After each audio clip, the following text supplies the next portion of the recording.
X y plane हम यहाँ पे ले रहे हैं, तो पार्टिकल जो है वो पॉइंट ए से, जो कि ओरिजिन पॉइंट है, वहाँ से पॉइंट बी तक मूव कर रहा है।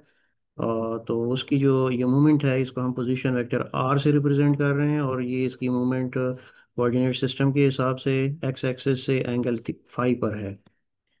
ये जो पोजीशन वेक्टर है, इसको अगर हम इसके कंपोनेंट में रिजॉल्व करें, तो इसके एक कंपोनेंट जो है वो अलोंग एक्स बनेगा और एक अलोंग वाई एक्सिस बनेगा। तो if particle moves in a plane, its motion can be broken into two parts. तो इस तरह से उसकी मोशन को, एक को हम हॉरिजॉन्टल मोशन और दूसरे को वर्टिकल मोशन, दो पार्ट्स में ब्रेक कर सकते हैं। ठीक है जी। These two motions are independent of each other. One doesn't affect the other. ये बड़ा इंपॉर्टेंट पॉइंट है, ये आपने याद रखना है। But they happen at the same time, लेकिन उनके हैपन होने की जो टाइमिंग है वो सेम है। ठीक हो गया जी। डियर स्टूडेंट्स, आज के इस लेक्चर में हम प्रोजेक्टाइल मोशन स्टडी करने वाले हैं, और इसमें हम एक पार्टिकल की मूवमेंट चेक करेंगे एक प्लेन में। जैसे कि आप देख सकते हैं यहाँ पे एक प्लेन, जो कि कोऑर्डिनेट एक्सिस के हिसाब से एक्स और वाई टू डायमेंशन मैंने लिया हुआ है। सपोज करें पार्टिकल जो है वो पॉइंट ए, इसको हम ए पॉइंट भी कह देते हैं, यहाँ से मूव करता है पॉइंट बी तक। ठीक है, तो इसकी ये जो मूवमेंट है, इसको हम पोजीशन वेक्टर आर से रिप्रेजेंट कर देते हैं इस कोऑर्डिनेट सिस्टम में। और इस कोऑर्डिनेट सिस्टम के हिसाब से ये जो पोजीशन वेक्टर है, ये एक्स एक्सिस के साथ एंगल फाइव बना रहा है। तो अब अगर हम एक पार्टिकल जो कि मूवमेंट कर रहा है ए से बी तक, इस प्लेन में उसकी मूवमेंट को, उसकी मोशन को हम दो पार्ट्स में डिवाइड कर सकते हैं। एक को हम कह सकते हैं हॉरिजॉन्टल मोशन, जो एक्स एक्सिस के अलोंग है। एक वर्टिकल मोशन, जो वाई एक्सिस के अलोंग है। एक जो इम्पोर्टेंट पॉइंट है वो आपने याद रखना है कि these two motions are independent of each other. ठीक है, एक एक दूसरे को अफेक्ट नहीं करते, but they happen at the same time. ये बड़ा इंपॉर्टेंट पॉइंट है, ये आपने याद रखना है। To find the actual motion यानी रिजल्टेंट ऑफ द पार्टिकल, हम वेक्टर एडिशन का इस्तेमाल करेंगे, और फिर हॉरिजॉन्टल और वर्टिकल मोशंस को कंबाइन करेंगे। तो यहाँ पे जो चीज़ एग्जांपल के तौर पर मैं देना चाह रहा हूँ, सपोज करें if a ball is thrown at angle, किसी एंगल थीटर पे अगर हम एक बॉल को थ्रो करते हैं, तो उसका अलोंग एक्स एक्सिस जो मोशन होगी, मोशन इज यूनिफॉर्म होगी। ठीक है, कांस्टेंट वेलोसिटी से मोशन होती है। और अलोंग वाई एक्सिस उसकी मोशन जो होती है वो यूनिफॉर्मली एक्सेलरेटेड होती है, जो कि ग्रेविटी अफेक्टेड होती है। द एक्चुअल पाथ जो होता है वो पैराबोलिक होता है। ठीक है, ये एक प्रोजेक्टाइल मोशन की एग्जाम्पल के तौर पर आप इसको ले सकते हैं। अ, लेकिन यहाँ पर जो चीज़ फर्दर हमने समझनी है वो ये है कि मोशन अगर एक्स वाई प्लेन में है, एक्स वाई प्लेन में है, तो और along the path A B है, जैसे अभी पिछले स्लाइड पे मैंने आपको बताया, ए और बी है, जो कि हमने फिर पोजीशन वेक्टर आर से रिप्रेजेंट की है। तो पोजीशन ऑफ द पार्टिकल हम बताना चाहेंगे at time T, the particle's position vector is R. ठीक है, जैसे ये सब पोजीशन वेक्टर आर से मैंने इसको रिप्रेजेंट किया है, किसी टाइम टी पर इसकी पोजीशन आर है। If the angle it makes with X axis is phi, तो इसके दो कंपोनेंट्स बनेंगे। ठीक है, जैसे मैंने पहले बताया, ये कंपोनेंट होगा और दूसरा ये कंपोनेंट होगा। जो ये वाला कंपोनेंट होगा, ये फाई के हिसाब से आर पोजीशन वेक्टर का बनेगा X equals are cos of phi, और y का बनेगा y equals R sine of phi. Resultant बनेगा r equals X square plus Y square under root, और टेन फाई, ये फाई एंगल हम बताना चाहें तो ये बनेगा टेन फाई इक्वल्स वाई और x। तो ये आपके पास पोजीशन आ जाएगी पार्टिकल की इस केस के हवाले से। और वेलोसिटी ऑफ द पार्टिकल अगर हम बताना चाहें, तो वो भी हम बता सकते हैं। तो सिंपली आप ये भी कर सकते हैं कि x equals are cos of phi का derivative with respect to t ले लें, और y का विद रिस्पेक्ट टू टी ले लें, तो आपके पास दोनों कंपोनेंट्स आ जाते हैं। ठीक है, लेकिन यहाँ पे अगर किसी एंगल थीटा की बात हो रही है कि particle has velocity v making an angle theta with X axis, suppose करेंगे उसकी उसकी जो एंगल बना रहा है एक्स एक्सिस का वो थीटा है। तो इस सूरत में हमारे पास वी एक्स बनेगा वी कॉस ऑफ थीटा, और वी वाई बनेगा वी साइन ऑफ थीटा। यहाँ पे हम ट्रिग्नोमेट्री इस्तेमाल करेंगे तो हम ये बता सकते हैं। तो रिजल्टेंट वेक्टर जो होगा वेलोसिटी का, वो बनेगा V X square plus we Y square square root, और टेन फाइव बनेगा वी वाई और वी एक्स।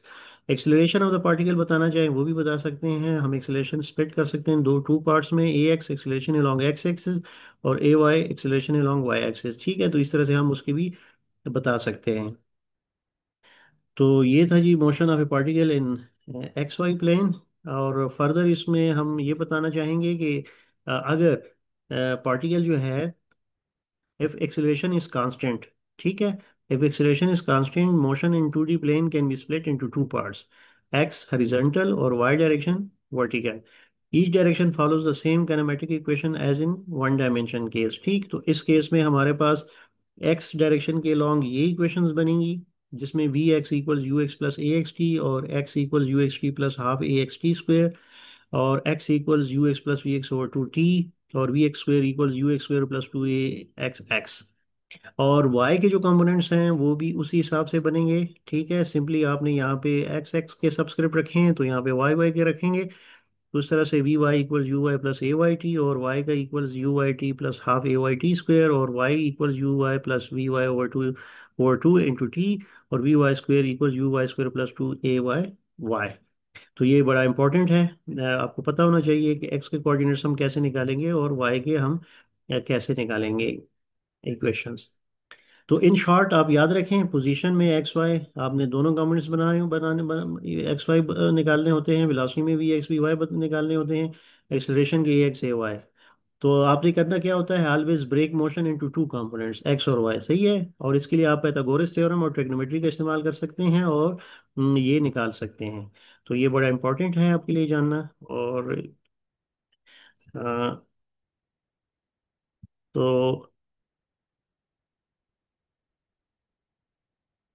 अच्छा जी, तो यहाँ पे आते हैं, यहाँ पे, यस, ठीक हो गया। तो आज तो चलिए एक एमसीक्यूज भी कर लें। तो आइए पहला एमसीक्यूज करते हैं। अ ball is projected horizontally with velocity you from the top of the tower height H. ठीक है, तो top of the tower of height H, for example ये हाइट, ये टावर है, इसकी हाइट एच है। यहाँ से हम एक बॉल को हॉरिजॉन्टली थ्रो कर रहे हैं। ठीक है, यहाँ पे खड़े हैं, यहाँ से हमने बॉल थ्रो कर दिया है। तो चाहिए तो ये था कि ये स्ट्रेट चला जाता, लेकिन ऐसा नहीं होता, ग्रेविटी की वजह से ये यूं करके अर्थ की तरफ आएगा। ठीक है, और इस रेंज से जाके गिरेगा। तो अब यहाँ पे हमने यू की इनिशियल वेलोसिटी यू से हमने इसको पॉइंट ए से थ्रो किया। तो अब हम देखना चाहेंगे कि the time taken to reach the ground वो कितना है इसका। ठीक है, टाइम ऑफ फ्लाइट इसका कितना है। तो सिंपली हम इस पे ये फॉर्मूला लगाने लगे हैं, T equals two H over G square root. ठीक है, तो यहाँ पे जो टाइम ऑफ फ्लाइट है depends only on height H पे है, नॉट ऑन वेलोसिटी। तो ये आपने याद रखना है, to reach the ground depends on किस पे हो गया जी, ये सिर्फ एच पे हो गया। तो हमारे पास सही आंसर है एच।